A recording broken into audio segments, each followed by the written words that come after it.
because they Carrie. want trees, and she said they were on my property, which they technically weren't, so I wanted them to know, you're not come on my property to take that tree down. Yeah. And one of the heads from Davies came out, and they walked it all with me. The problem is my yard backs up to, like I said, Grant here. Well, there's the woods, and there's a big, huge creek. And of course, the infested trees are on my side of the creek, so they want to come through my property to take down the trees instead of going down through the woods and going through the creek and up onto 125. And I'm like, sorry, see ya. You're not coming through my property. I saw what they did last year. Now that's a point. That's a good point because But you. They were there for over 2 hours. They Yeah. were very, very nice, very polite. They understood. They said, no Yeah. problem. If you're not going to allow us, then that's, what we'll do. You don't. I'll give you an example. Me and Nancy, if our properties butted up to each other, and they said, you know what, we got to remove Nancy's trees, but the best way to get through is through your yard. Yeah. I'd be like, Yeah. I'm sorry, ain't gonna happen. And they won't go through the corn if the corn has a bed first, and they won't go through the corn. they won't. Yeah, they won't go through the agricultural field. Yeah. Yeah. Michael. A little while ago, we were talking about the woodlots. Yeah. And on page 28 says removal of trees within parks and preserves requires special consideration due to the importance of these areas of recreational opportunity and their ecological significance. Like these woodlots are very important. You just heard them say. And then again on page 40, they say if you have trees in your woods, It doesn't mean anything. no. Yeah, they don't So all mean of a anything. sudden, significant importance to whom? The trees in your yard Yeah. are very important to you, and you use them way more than you use the trees over Eastwood. Right. I don't think that's what this country's based on. Right. Yeah. What happened to equality? Yeah, you're absolutely right. Actually, there's an interesting concept called I won't get into that. It's called environmental justice, but essentially what it is, it's a way that the government cannot treat one person different over another, and we don't have time to talk about that tonight, but it's another angle we're looking at.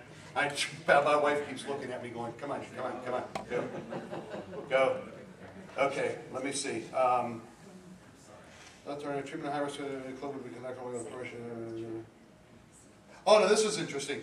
And the reason I stuck this up here is because I thought this was real interesting right here. You see this within a half a mile. Now just kind of out of the blue, they said, well, you know what, it used to be 1/4 mile. It's been 1/4 mile everywhere in the world that we've done within an infested tree 1/4 mile away.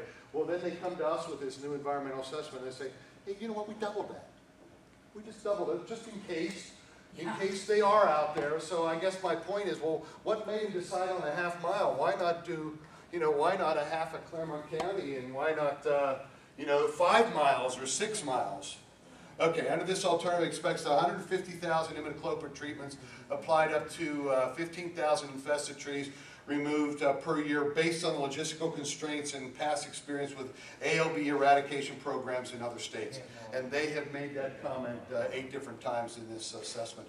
This is just a little distribution graph. It talks about, and this is the interesting piece. If you see, maybe a little bit hard to read, but at 1/16 of a mile, there are still 80% of the beetles. 80% of the beetles will go 1/16 of a mile. Look, when you go to a 1/4 mile, 99% of the beetles will be within that 1/4 mile and no further. And that 1% didn't have any host tree species, much less non-host tree species in between. They went through them all. Right, that's in New Jersey. Yes, in New Jersey. So now this is the interesting thing. This is their own, look it up here. Plant Protection and Quarantine, USDA, this is their own documentation again. We keep turning against them. But they have 99% of the beetles are within a 1/4 mile. And yet they just injudiciously said, hey, you know what, for you guys, we're going to give you a deal. Hey, we're going to a half mile. We're going to go to a half mile. Crazy. All right, half mile radius removal of high-risk host trees utilized because of the dispersal behavior of the ALB, not according to that slide I just had. Additional 1/4 mile may be added to the radius for high-risk trees. Yeah, I guess that's the end of my slideshow. All right. Okay, so then, Nancy, you're next, right? Yeah. I think you have a Yeah, comment. when you say that quarter of a mile, now what if they find a tree right at the edge of that quarter mile? Does that give them another quarter mile? Oh, yeah. Betcha. Just keep going on? Oh, yeah. on, You betcha. on. So great Yeah. wins. That's exactly right. It just has one egg site. Yeah. Yet their science states that not all egg sites create viable infestations. We just heard that on They cut a, down maples on my property, that big head. yeah, Little bitty, One clear up in the top. yeah, yeah. Little bitty lamp like this. Yeah, we just heard that today. We watched a documentary on the, like we got nothing else That's to how you do. spend We your watched a time. documentary on the Asian longworm beetle today. It was like, oh my God. But anyways, basically, that what Patty says is true. One egg site dictates that tree is infested. So every quarter mile beyond that one tree in a big giant circle, every host species of the 13 different genera, each one of those 13 different genera are going to come down. Okay, if they get away with what they want to do.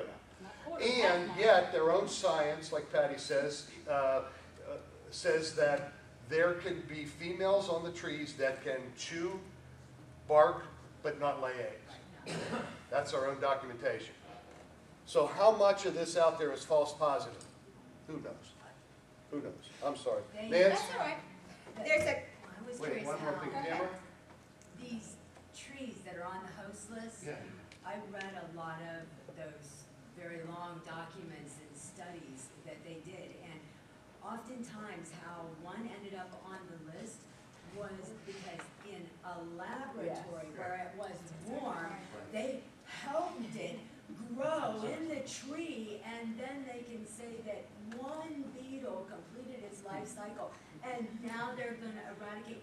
I mean, how these trees made it on this list is crazy. and then there's Because they hackberry didn't and even have sycamore, any which samples. never had that happen. Yeah. They But did never from a sustain it. scientific standpoint, the Yeah. research is not very good. It's flawed. It's Yeah, very absolutely. flawed because when you've done research, you have to have probability of error less than Right. 0.01.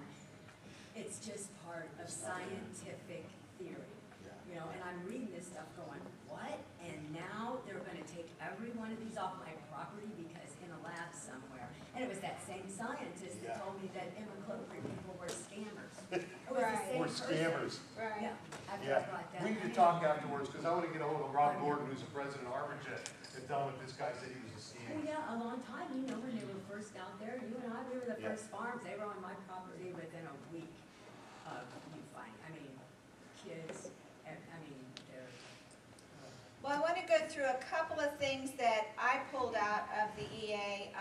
It's riddled with propaganda and inaccuracies to push their agenda, which is why when we first initially celebrated the fact that they did listen to us, and that's a fact. We definitely have been given more authority than we had before this started. But you have to read it, and you have to read it carefully to understand that, you know, what the government giveth, the government taketh away sometimes. And one of the very first things I saw was on page 1, isn't it? A host is a host even if it's not. They made that statement. A host is a host even if it's not infested. Excuse me. You cannot change the English language to fit your law ideas. A host is a host if there is something in it and something is feeding off of it. And that's a scientific and an actual definition of the word host. But it states in there, a host is a host even if it's not infested. Trees die from cutting off the nutrient flow. That's the wrong bug. That's the emerald ash borer. The trees die from secondary infections after being riddled through. The nutrients are not in the heartwood of the tree. They're in the outer layers. That's the wrong bug. That's in there too. This is a highly scientific, it's presented as a scientific paper, and it's not. And I'm an artist, I'm not a scientist. It's like kind of obvious. High-risk host tree list include two genera that don't have a history of ALB being in them, period, at all. They suspect them, so they're going to cut them all. Okay, maybe they'll cut them all, maybe they won't. But just the fact that they're on the official cut list is complete insanity. And then they say bark spraying has never been done. Even though it's in the guidelines that they're following, it's never been done except for by the guy that I talked to at Claremont County Fairgrounds, who personally did it, said it was a very unpleasant thing and that's why you don't want it done here. But he actually was doing it. So, bark spraying that has never been done except for that one guy who did it, but he must have been lying, I guess. The last EA was just a draft that insults our intelligence. Option B, being preferred alternative, was a misconception and assumption that their own representative came and spoke it out in front of, how many, do we have a lot of people that were at that November 7th meeting and heard? Yeah, but it was somehow They said it again at the fairgrounds too. That's true, at the fairgrounds. The other thing, the numbers that they have, all of a sudden the numbers, they keep coming up with the very small amount of trees that we're talking about. So we go back to this slideshow that we were watching today, and we realized that East Fork State Park was added into the quarantine not because it was within the parameters that they normally quarantine, but because they wanted to regulate the firewood that went in and out. Perfectly logical thing. However, they used the fact that this is an artificially enlarged quarantined area and took the huge number of trees at East Fork to make the percentages of trees that they are asking to take out much, much smaller than they actually are.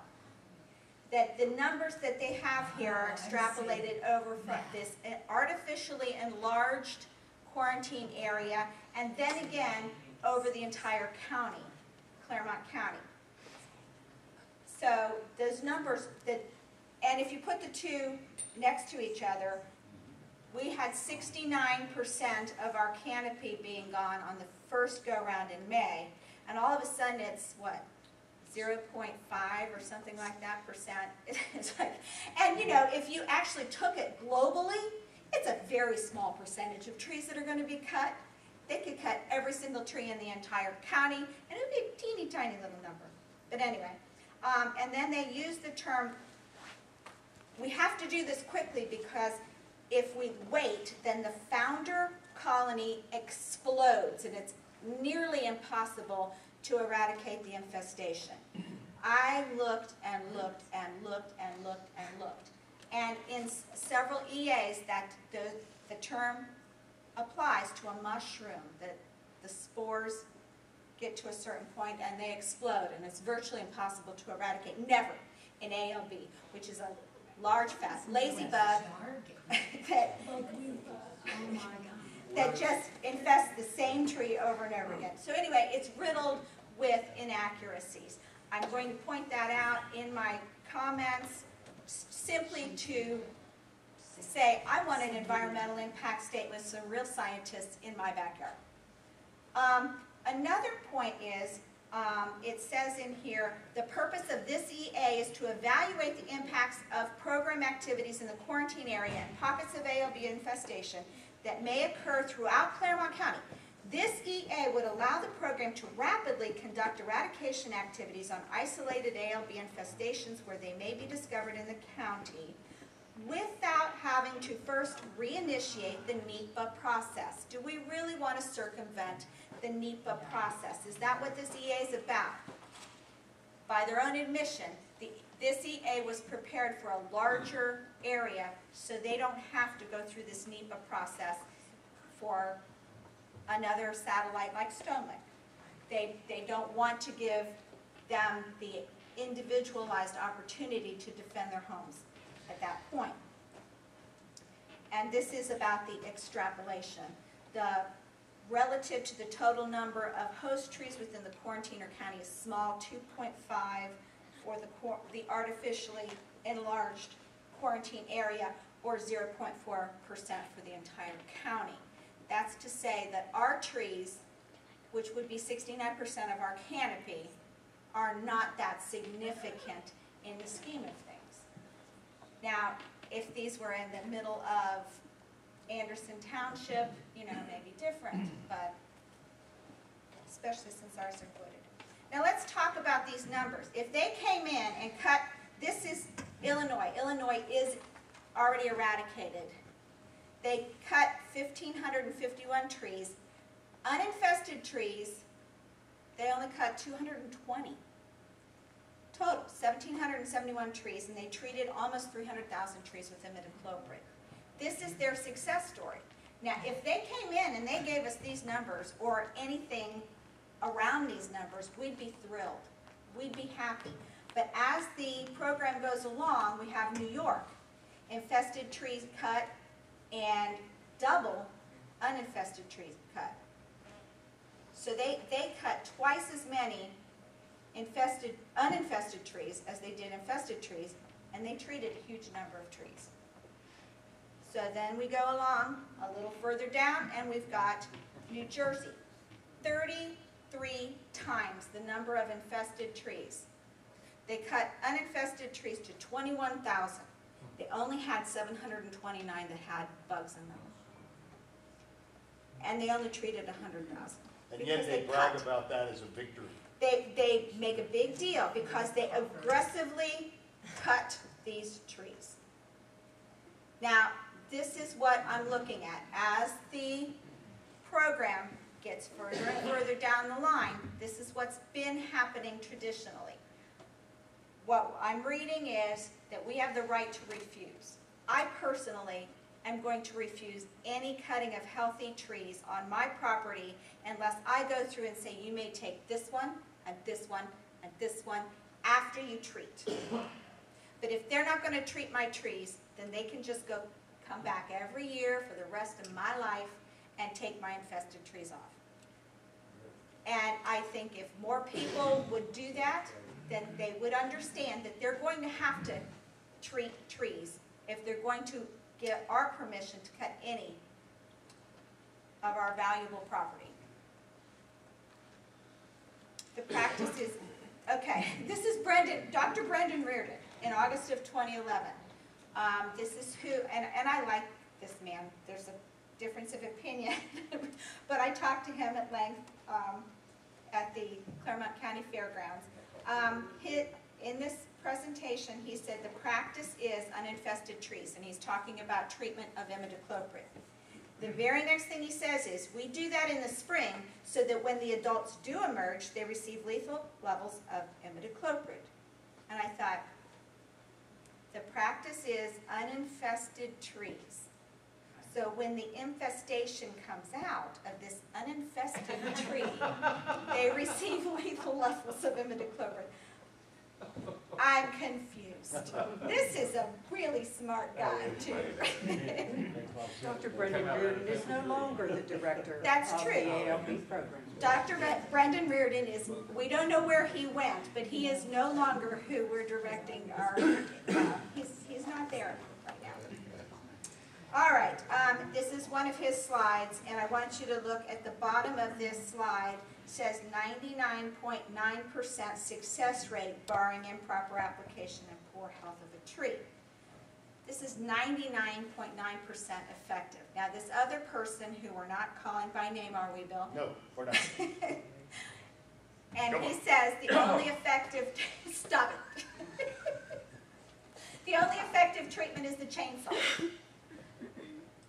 This PhD is saying the bug that they said, you know, when it bores out, may or may not be killed by this imidacloprid, is saying it's 99.9% success rate barring improper application. I'm saying that's what I want. And that's going to be my response. And I'm going into it in a lot of detail, but that's what I'm pushing for. The important thing to remember too is this is not old information. It's not like Brendan made this statement a long time ago and things have changed. This is actually from August of 2011. And he had the same level of confidence in that when we talked to him at the fairgrounds. Yes.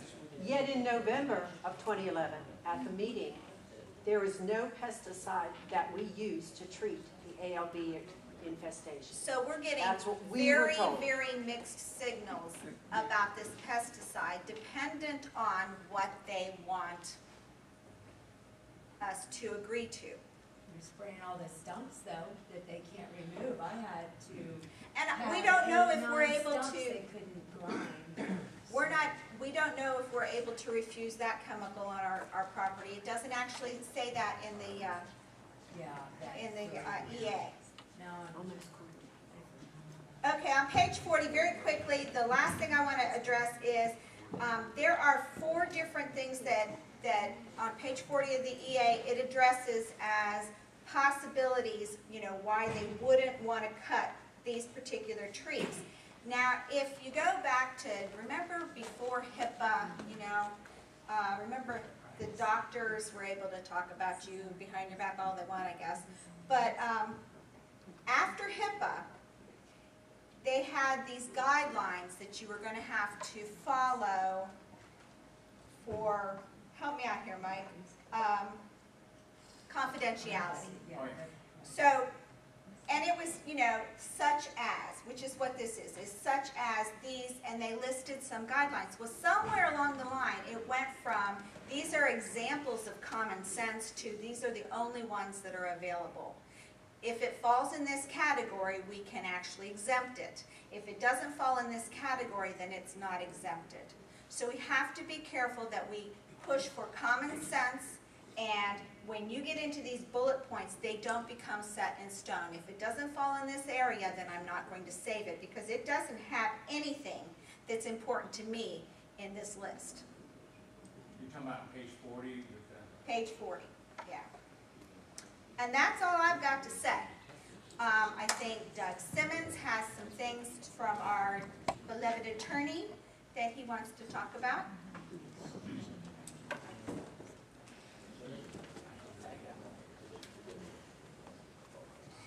All right, no PowerPoint, just wrote some notes down.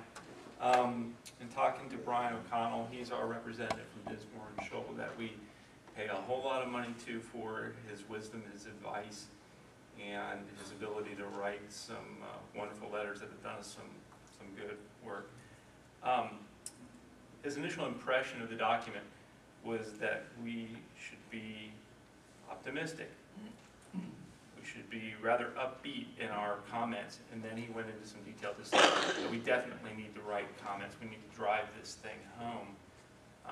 To just sit back and assume that everything's going to go our way at this point could really be a disservice to us. We could be shooting ourselves in the foot.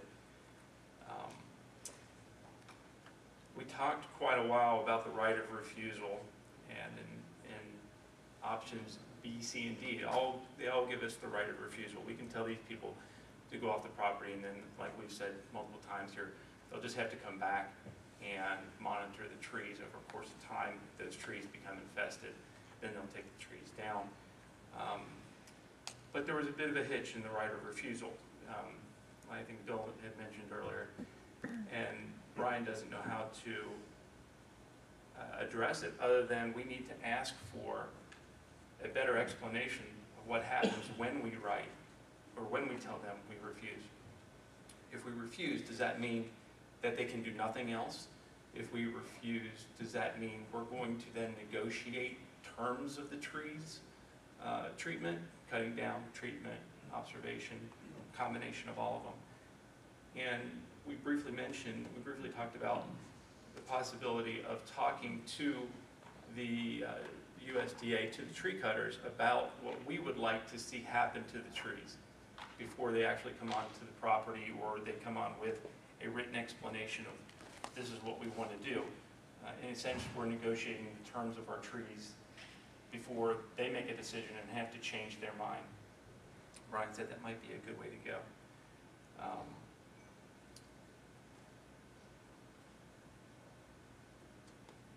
But again, he does go into detail about making sure that we write